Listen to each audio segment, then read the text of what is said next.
Som tá bom? O som tá bom aí? Tá saindo bonito?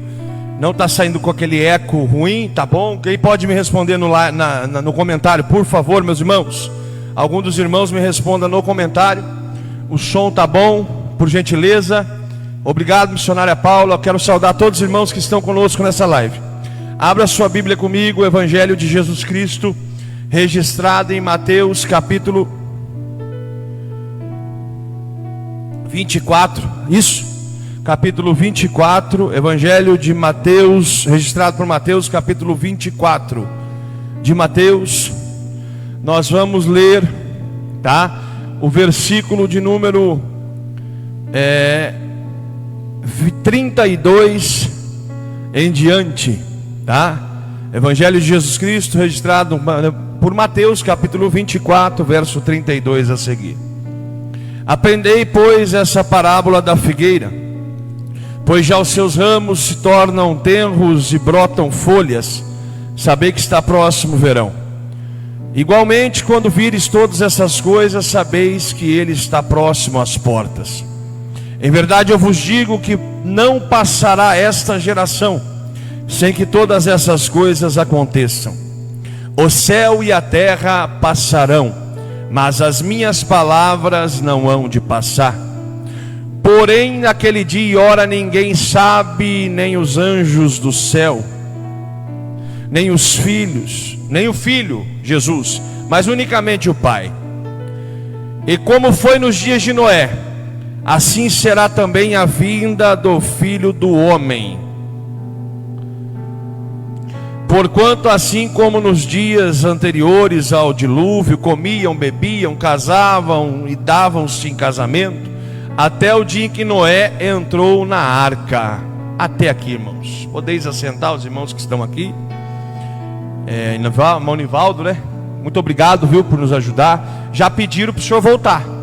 É o povo, não é só o pastor, viu? Em nome de Jesus. Irmãos, o texto que lemos, ele compõe o relato escatológico. Quero orar com você só para que peçamos a Deus esclarecimento mediante essa palavra. Deus, tua palavra foi proferida, ela é poderosa, eficaz, viva, ela tem todo o poder.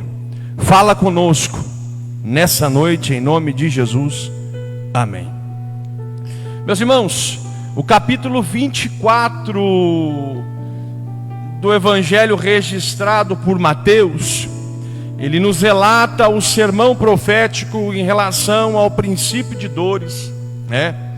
Ele nos relata coisas em relação à grande tribulação, e ele direciona esses versículos que eu li, direcionado para a igreja de Cristo. Eu preciso primeiramente que você entenda que quando Jesus ia saindo do templo, aproximaram-se os discípulos dele e questionaram, né? Mostrando a estrutura do templo. O verso 1 diz isso, do capítulo 24. Jesus, porém, lhe disse: não vedes tudo isso?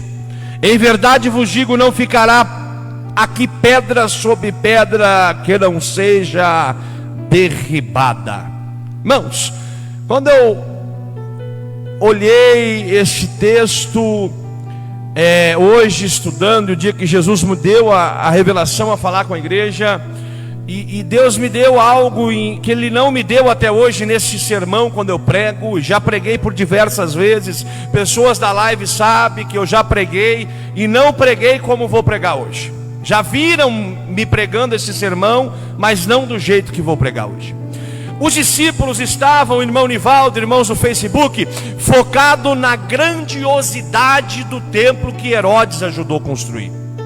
E Deus inspira meu coração nessa noite, que as pessoas estão focadas só no natural, estão julgando pela aparência externa, estão julgando pelo tamanho da porta do templo, a qualidade sonora do templo, a estrutura física do templo. Mas o templo físico, Jesus responde aos seus discípulos que não ficaria pedra sobre pedra. E o que eu quero que você entenda é que estes mesmos que perguntaram para Jesus, os quais andavam com Jesus diariamente, Porém o foco deles estava no lugar errado. Eles estavam vendo a grandiosidade de Jesus operar milagres diariamente, todos os dias, por todo o ministério de Cristo Jesus. Eles viam a grandiosidade da manifestação do poder de Cristo na terra, mas mesmo assim eles se encantaram pela beleza física do templo. Irmão, não se deixe levar pelos ventos de vãs doutrinas, doutrinas essa que querem te persuadir, querem te confundir a olhar tão somente nas coisas dessa terra. Essa terra não vai ficar pedra sobre pedra, médico não vai ficar, medicina não vai ficar, advogado não vai ficar, governante não vai ficar. O que vai ficar é a promessa cumprida da igreja arrebatada com Cristo Jesus.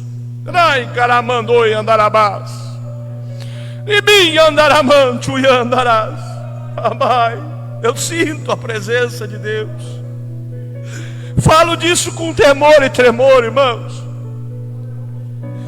É difícil eu pregar de arrebatamento e não me emocionar, não chorar. Foquemos em Deus.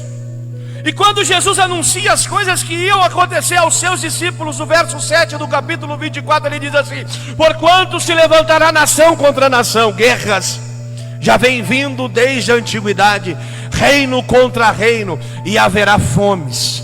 Aquela notícia: morre mais gente de fome por hora do que Covid-19.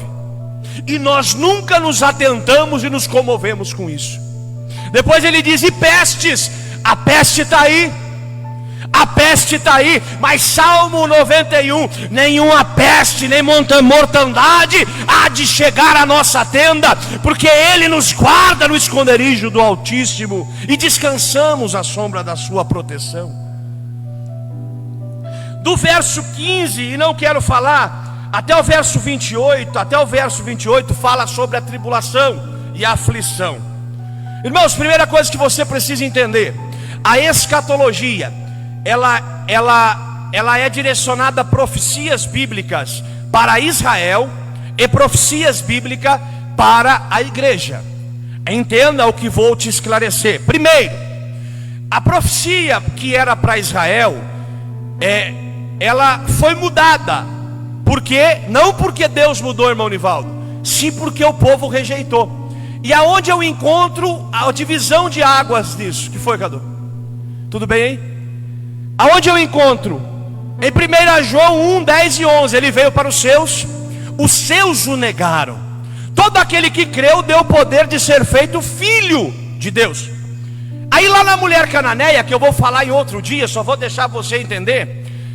Ele veio para os judeus o negaram. A mulher cananeia, que era a pior raça para os judeus nos cultos pagãos, ela vem gritando: Jesus, filho de Davi, tem compaixão de mim. Jesus fala: não é mísero. E quem chama a atenção de Jesus é os discípulos. Jesus não queria, e tudo um plano para que Jesus revelasse o amor dele ali. Jesus não deu ouvidos para ela, porém os discípulos falam: despede ela, não é mísero que nos importune. E Jesus responde: não é mísero pegar o pão na mesa dos filhos e deitar aos cachorrinhos. Os cananeus faziam cultos pagãos, o irmão Nivaldo, sacrificavam crianças, e ali o que caía os cachorros comia embaixo do altar. Então ele estava dando uma cutucadinha nela e também nos judeus. Mas ela fala: Jesus, filho de Davi. Os judeus não reconheceram. Quando ela diz filho de Davi, ela está ligadinha com as profecias do Messias. Porque quem reconhece Jesus não como filho de Jessé, mas como filho de Davi, entende que ele é o Messias Salvador. E quando ela professa isso, ela deixa todos confusos. E Jesus diz assim: não achei ainda fé como essa. Ou seja, ele salvou ela. E ali abre-se um divisor de águas para aqueles que creem ser feitos filhos de Deus. Poder de serem feitos filhos de Deus. E poder é autonomia. E a autonomia é reconhecida com o Novo Testamento do sangue, ou seja, herança do sangue, que tem o meu e o seu nome escrito por sangue no livro da vida. Então, quando isso acontece, agora muda-se a direção da escatologia para os filhos também, e não para os judeus. Entenda, a escatologia tribulacional, ela nos ensina que, e eu acredito, a doutrina da iminência, que é o que eu defendo, que a igreja será arrebatada antes da tribulação. E este arrebatamento, encontraremos com Jesus nos ares, enfim, e traremos no tribunal de Cristo bodas do Cordeiro. Só que Israel negou, irmão Nivaldo, e Deus, ele tem que cumprir o pacto de Abraão, porém ele não pode fazer de qualquer maneira.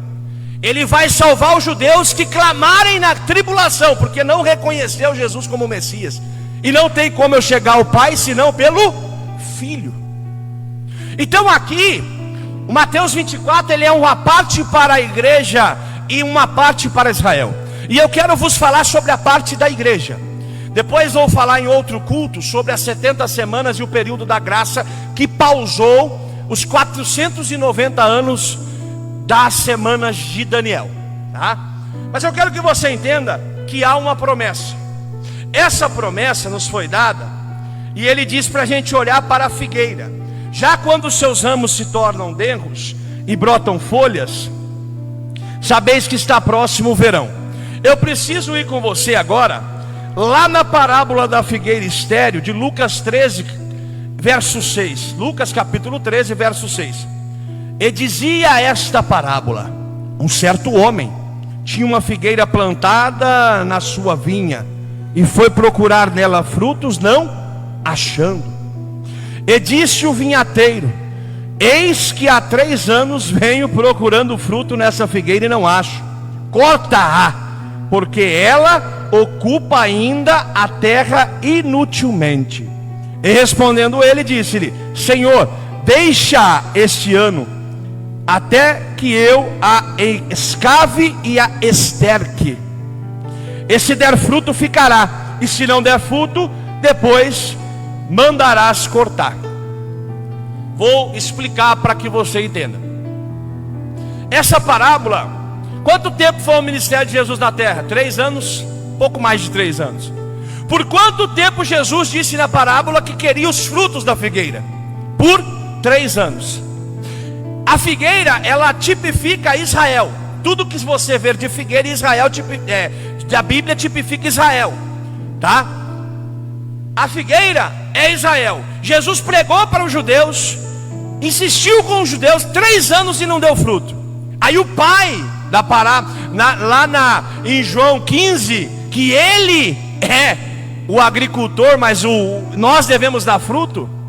Então Jesus é quem está zelando. E aqui ele disse assim: avisa Israel que eu vou cavar em volta, e eu vou pôr esterco, e eu preciso que vocês frutifiquem, porque senão não vai dar.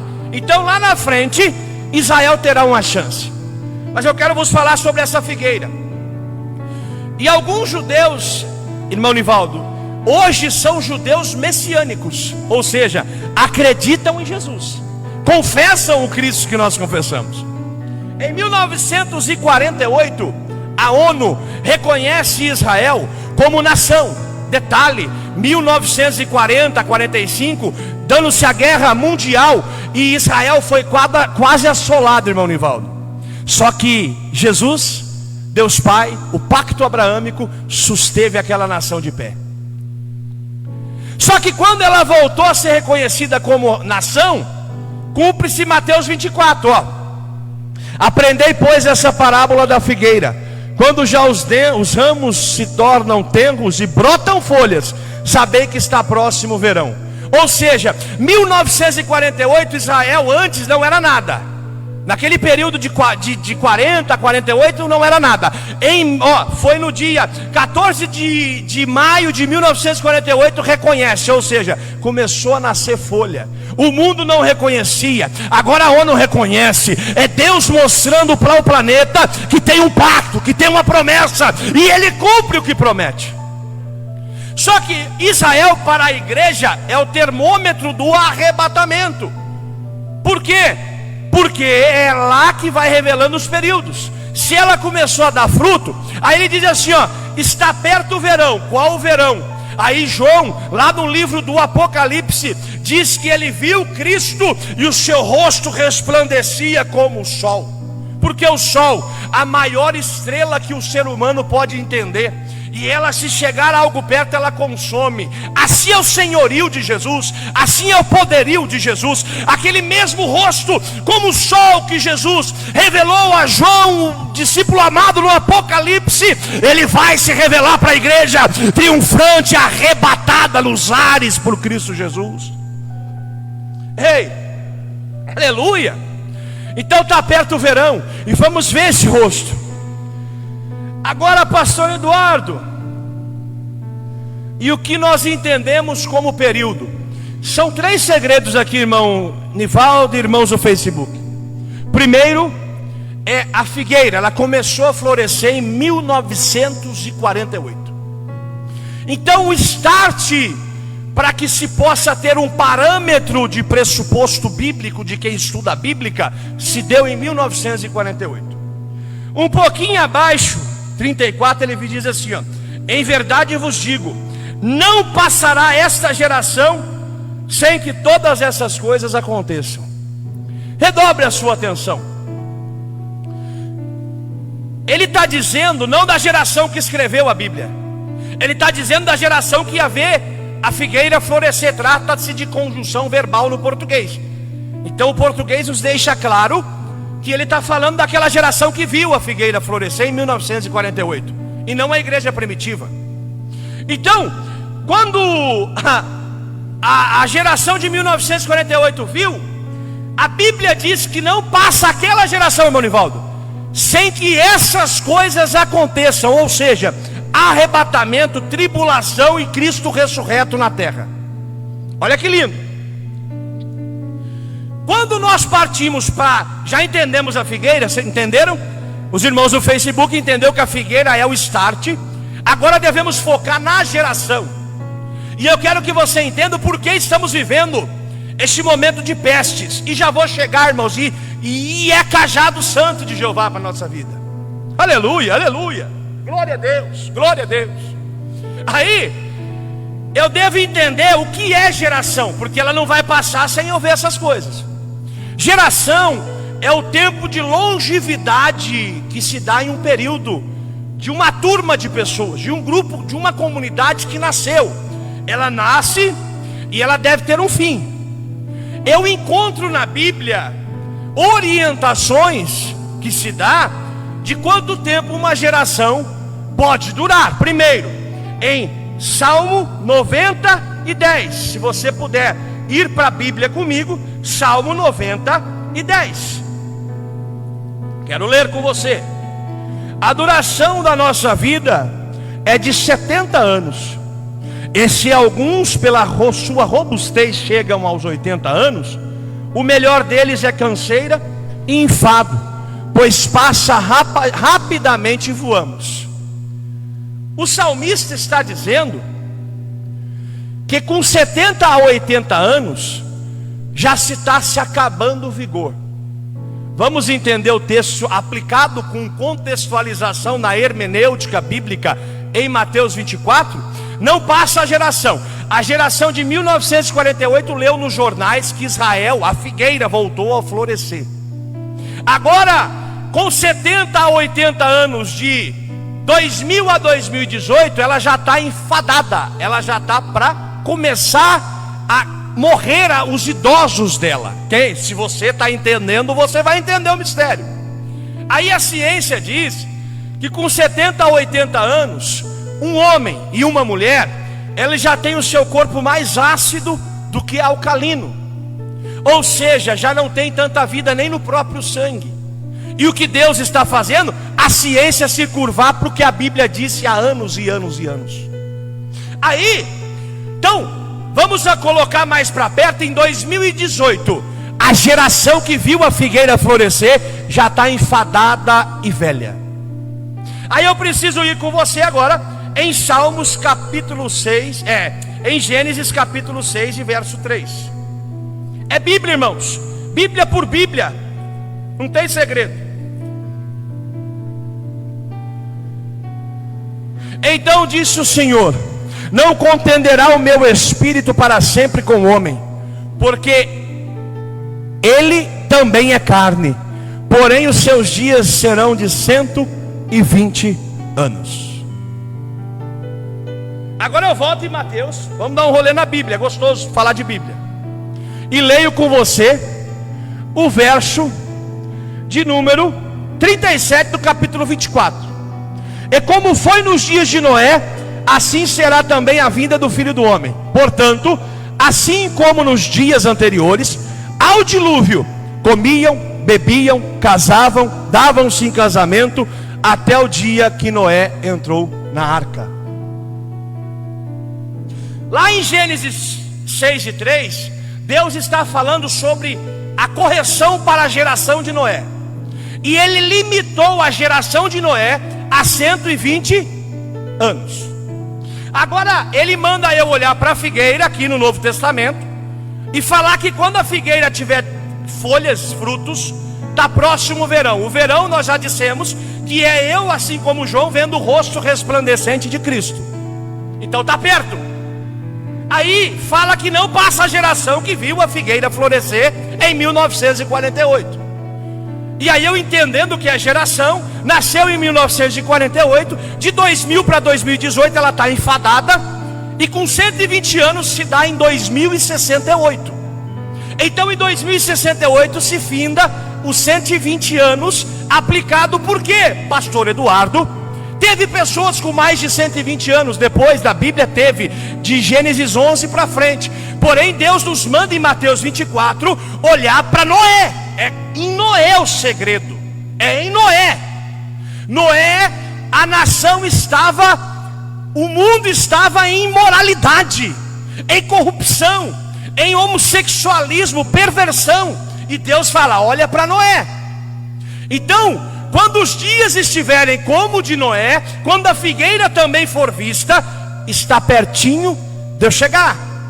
Aí ele manda eu olhar para Noé. Vamos aplicar? O mundo, o amor se esfriou. De muitos, mas foi pregado domingo passado que nem de todos. Eu creio que o nosso ainda não, irmão Nivaldo. O mundo, o amor se esfriou. Eu vou falar o que Deus mandou. Ah, tô nem aí. Altares viraram empresas. Cantores não vai se não tiver cachê. Pregadores, se não tiver hotel 5 estrelas, alimentação na melhor e cachê, que nem empresários estão ganhando. Pede para Jesus te salvar de novo, cabra ruim, igual o pastor Juarez. Ai, quiribiriando. Irmãos, eu não vejo Elias falando que só ia profetizar se pagasse para ele. Eu vejo o profeta de Baal colocando preço no que Deus mandou fazer e pervertendo a profecia. Eu digo sim, digno é o obreiro, o trabalhador do seu salário, mas não podemos pôr preço no que não é nosso. Ai, quiribiriando, ramandarabadá. Quando põe preço, aí se negocia a profecia. Eu pago, mas aqui não pode falar de santidade. Eu pago, mas aqui tem que pegar a palavra light.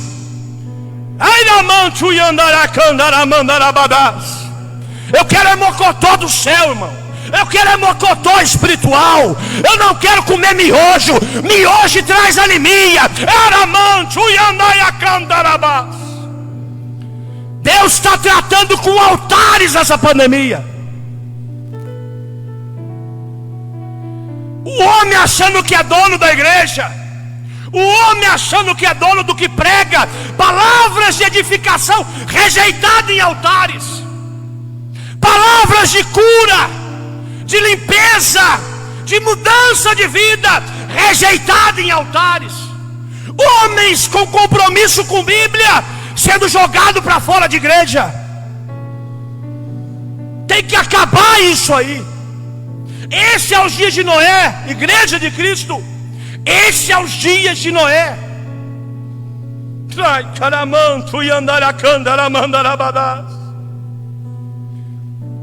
Esse é os dias de Noé. O que me assusta é ver crente velho, irmão Nivaldo. Não estou falando de novo convertido. Crente velho andando na igreja, seguindo a moda do mundo. Cantores com a calça que foi lançada pelo último estilista, que não contextualiza da nossa mesma fé e fere a nossa doutrina, vivendo uma prática imoral na sua sexualidade. Hoje em homens, se fosse há 10 anos, 20 anos, os nossos pastores não aceitariam algumas calças no altar. Hoje estão aceitando. Os dias de Noé. Os dias de Noé. Irmãs estão querendo brilhar mais que pombagira na igreja. Estão querendo usar roupa para disputar com a outra qual que está mais sensual. A doutrina de Jezabel na igreja de Tiatira. Tem no Apocalipse 3: tenho para comigo que toleras a doutrina de Jezabel. Jesus está repudiando a doutrina da aceitação da sensualidade nas igrejas. Temos que ter equilíbrio sim. Novos convertidos serão tratados como novos convertidos. Vão comer papinha, vão comer sopinha, mas em tudo não é o pastor que impõe, é o Espírito que convence. E no tempo que a palavra é pegada, a fé vem no ouvir, e ouvir a palavra, a transformação quem faz é a palavra. Mas não podemos, e a barganha é aqui, ó, é dinheiro. Não posso apertar porque senão diminui o dízimo. Irmão, pega o dízimo e faz o que você quiser dele, porque você vai ficar no inferno junto com o teu dinheiro, mas você não vai entrar no céu com palhaçada. Eu peço a Deus que nunca parte de minha lei essa doutrina, que eu nunca me corrompa, que o povo que Ele confia na minha mão eu consiga levar para dentro do céu. Essa é a minha missão. Os dias de Noé. Aprenda a tipologia de Noé. Olha aqui. Noé é o líder. A arca. Vamos falar aqui de simbologia e tipologia. Noé é o líder. A arca é a igreja. Noé é o tipo do pastor hoje. O antitipo de Noé é o pastor. A arca é o tipo da igreja. O antitipo da arca é a igreja. Aperta um pouquinho que eu vou te ensinar uma coisa. Aí 120 anos Noé construindo a arca para pôr o povo dentro. Vem comigo, 1948 a figueira voltou a ter fruto, folhas. Noé são pastores. E o que temos apresentado para esta arca? Que construção temos apresentado diariamente para o Cristo nosso Senhor? E não falo de templo, eu falo da construção da igreja imaculada, que trata-se de templos vivos, o corpo incorruptível, aonde Cristo é o cabeça, e tem pessoas jogando membros saudáveis para fora e segurando membros cancerígenos sem tratamento na cura que é a palavra. Tem líderes maltratando membros saudáveis, porque ainda preservam a boa doutrina e o bom costume, e fazendo carinho em membros cancerígenos que precisam da cura para ser saudáveis. Não toma Deus. Tá parando aí, volta aí. Glória a Deus. Agora eu tenho a arca sendo construída, irmão Nivaldo e irmãos, e tem os líderes que são os pastores. Lembra que o dilúvio, o que foi o dilúvio? Vamos voltar um pouquinho. A arca é o tipo da igreja, é a tipologia da igreja. Noé é o tipo do pastor que salva a arca e quem está dentro dela. Ele constrói essa arca. O dilúvio pega a arca de um ponto e põe no outro. Se você ainda não entendeu, eu vou falar. O dilúvio é a tipologia, põe lá, Cadu, do arrebatamento. Voltou. É a tipologia do arrebatamento. O que o dilúvio aponta, irmão Nivaldo? Que Jesus vai pegar a igreja num ponto na terra e colocar no outro ponto no céu. Ele está pregando isso na palavra, e tem pessoas brincando de ser dono da igreja. Ei, mas uma palavra como essa, em alguns lugares, somos criticados, somos rejeitados. Eu fui rejeitado por pregar isso aqui. Não estou nem aí, não quero a aprovação de falsos sacerdotes, não quero a aprovação de Eli, Ofni e Finéias. Quero agradar ao dono da palavra, que é o meu Redentor. Estão pervertendo o altar. Sabe o que é agora? Ao invés do crente vir cultuar, líderes estão dando espaço para o espírito do anticristo. O que é o espírito do anticristo? É tudo que influencia contra Cristo. Pastor, mas isso não é só na tribulação? Não, isso existe desde o Éden. Quando Adão e Eva foram criados, e a serpente foi influenciada pelo espírito do anticristo. Aqui, quando a serpente influencia, ela vem depois com Caim matando Abel. Ela vem depois o espírito do anticristo influenciando a torre de Babel, e Deus levantando os seus remanescentes da terra. E hoje mudou a estratégia, mas não, quem influencia ainda é o espírito do anticristo. Mas sabe o que o diabo pegou na sacada espiritual? Porque ele vê o mundo espiritual, irmão. Viu?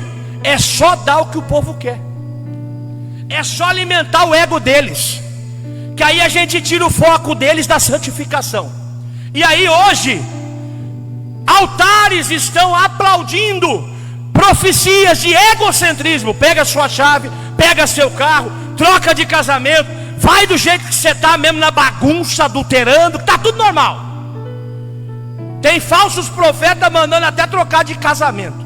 Filho do cão, espírito do Exu, filho das trevas. O camarada chega, ele pega as coisas do Facebook e profetiza de forma persuasiva. Não trata-se de Espírito Santo, trata-se de espírito do anticristo, usando de performance em altar. Deus nunca pensou do jeito que ia entregar a palavra. Ele entregava e acabou. E Ele quer contar com homens e mulheres assim: eu não tenho performance, mas eu sou cheio do Espírito de Deus. Eu não ando como o mundo anda, mas eu estou repleto da presença de Jesus, do meu louvor, da minha palavra e na minha vida. A ponto de se pregar heresias escandalosas com 300 pessoas na igreja, e o povo e o pastor aplaudindo de pé. Heresias essas do tipo, dando onisciência para o diabo. A onisciência, a onipresença e a onipotência é só de Deus. E o pastor dando glória de pé. Por quê? Porque sabe aonde o espírito do anticristo opera? A primeira característica, a ausência de Bíblia, a ausência de homens e mulheres cheios de Bíblia. Jesus não venceu a tentação pelo poder, Ele venceu pela palavra. Então a igreja que tem palavra, ela cresce, ela frutifica, ela dá fruto. E não é homem que explica, é a palavra que é o adubo do crescimento dela. Chegou a pregar Allan Kardecismo no altar, e o povo dando glória, o pastor pulando lá, dando techa na manaia, falando que os filhos de Jó foram reencarnados. Não, sabe o que é? E o camarada levando 5.000 para casa. Palhaçada do capeta. Está repreendido esse espírito de anticristo na terra. Nós vamos ver uma geração saindo dessa pandemia, de homens, de mulheres comprometidos com a palavra da verdade, não medindo o que vai falar, falando o que Deus quer que fale. Ai, caramanto, oi, andaramandarabada.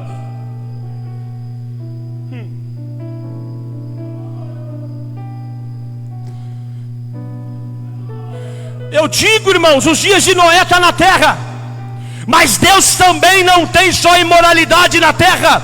Deus conta com a geração de Noé na terra. Tem a geração do pecado, do espírito do anticristo, da palhaçada, mas tem muitos Noés levantados para pegar o arrebatamento da igreja, para pegar que Jesus morreu para que tomasse posse dos lavados, lambuzados no sangue do Cordeiro. E eu quero encerrar essa mensagem lhe deixando um despertamento, para que você esteja consertado na presença de Cristo, que você não vá pelos ventos de vãs doutrinas. Quando a igreja, pastor, irmão Nivaldo, no altar só entrega, Deus está longe dela, porque Deus, antes de entregar, Ele requer princípios. É igual um trabalhador. Você recebe o salário sem trabalhar? Ninguém, a não ser que esteja afastado, não é? Mas com Deus é assim. Só vive Mateus 6:33, a parte secundária, que é todas essas coisas. Quem prioriza o reino é a justiça. Então, quando o culto é egocêntrico, ele revela falta de Bíblia e falta de Deus. Agora, quando o culto é cristocêntrico, eu me preocupo até o jeito que eu piso dentro da casa. Eu me preocupo com a roupa que eu vou cultuar, porque meu noivo não é noivo de uma prostituta, ele é noivo de uma noiva imaculada no sangue de Cristo. Eu me preocupo com o jeito que eu falo, com o jeito que eu me comporto. Por quê? Porque eu sou noiva prudente, eu não sou noiva desleixada. Rai caramanto e andaramandarabada. Que para afirmar mais sua fé, geração de Noé, olhar para Noé, a geração não vai passar 2068. Nós temos alicerce que se dá aos 120 anos de hermenêutica, de pressuposto ali. Aí eu vou confirmar mais um pouquinho para você. Em quantos dias Deus fez o mundo? A terra e a criação, hein? 6. No 7º ele descansou. Vamos para a tipologia. Um dia para Deus é como se fosse 1000 anos. Vamos voltar. De nós até Jesus tem 2021 anos. De Jesus até Abraão, aproximadamente 2000 anos. De Abraão até Adão, 2000 anos. E quer notícia? Deus já construiu tudo o que tinha que construir na terra. Já deu 6.000 anos. Qual que é o ano que falta? O milênio do reinado de Cristo na terra. Em tudo que você vê de contas da numerologia bíblica, aponta para o arrebatamento. E você não pode ficar de brincadeira. Eu não posso ficar de brincadeira, porque Jesus está à porta para arrebatar a igreja imaculada, zelosa e de boas obras. Fique esperto com Jesus. Fica ligadinho na terra, porque Deus está contando comigo, com você. E quando vermos palhaçada, vamos pregar a palavra da verdade, porque Jesus conta comigo e com você para povoar o céu. Amém, meus irmãos? Vou orar rapidinho com você. Deus querido, Pai Todo-Poderoso, Tua palavra foi pregada, nela há poder. Cura os enfermos, socorre os hospitais. Pai, eu oro pela Tua misericórdia, porque sabemos que tudo isso é permissão do Senhor para um chacoalhar na terra. Perdoa os meus pecados, perdoa os pecados da Tua igreja, perdoa os pecados das nações, mas derrama a Tua misericórdia. Pai, eu peço que o Senhor nos cubra com Sua proteção, guardados, livres de sermos tocados por essa pandemia. E aqueles que foram, tenha misericórdia e cure-os, ó Deus. É o que pedimos e agradecemos, e todos que crê, diga amém. Receba a bênção apostólica. Que o grande amor de Deus, a graça do nosso Senhor e Salvador Jesus, e a consolação e comunhão do Espírito Santo estejam conosco hoje e por todo sempre. Que os salvos digam amém. Irmãos, até amanhã, 19 horas, live de culto de novo. Deus em Cristo vos dê uma boa